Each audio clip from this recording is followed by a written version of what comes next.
Well, we now come to the introduction of a potentiometer, and potentiometer is a multi-utility device. First, we have to know the names of those devices, that how it can be used. So first, it can be used to measure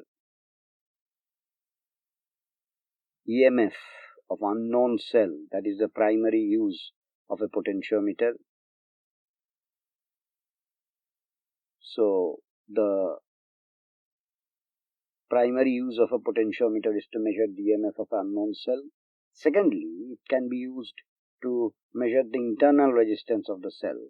So it can be used to measure the internal resistance of the cell. And so you can see that this instrument is very handy. Why? Because we are using it as a multi-utility device. So the third is that if there is an unknown resistance in the circuit, you can calculate it. So unknown resistance in the circuit can be calculated. And as you can understand that calculating an unknown resistance in a circuit is basically application of the Wheatstone bridge. So that is why it is an extension of the Wheatstone bridge that we are using to determine resistance of unknown value.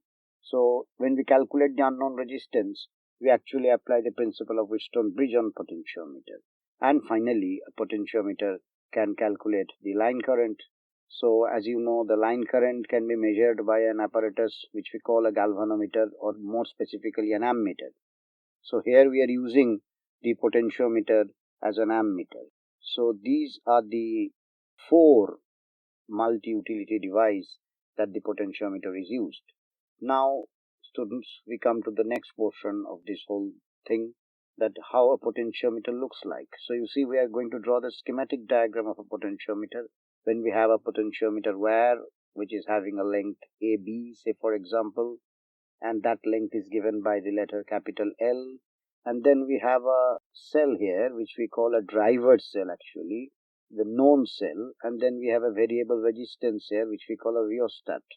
So this variable resistance is used to control the current through this circuit, and this is a known cell which we call a driver cell.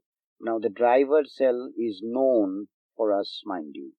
And then we have the unknown cell here, put like this, and this is the unknown cell which we are going to calculate the value through a galvanometer and a variable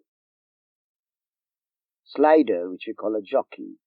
And this is the unknown cell which we are going to calculate. So this is our unknown cell which we are going to calculate.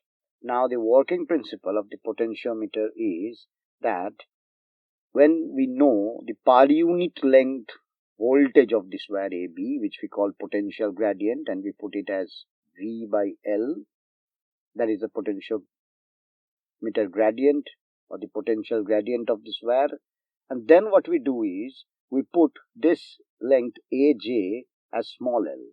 Now here at this particular point, this galvanometer reads 0. So we call this point a null point. This point is referred as a null point where the galvanometer reads 0. Now as the galvanometer reads 0, this length is taken as small l. And as you can see that this potential gradient into small l will obviously give you the E prime. Why? Because it is the reading becomes 0 as these two voltages are equal and opposite. That is why no current flows through this line. So this is what we make our potentiometer principle as E prime is potential gradient into length of the null point. So that is the working of a potentiometer, which is again, I call you, a very important multi-utility device. Thank you. For testing your understanding of this lesson and more videos, log on to www.tubelessons.net.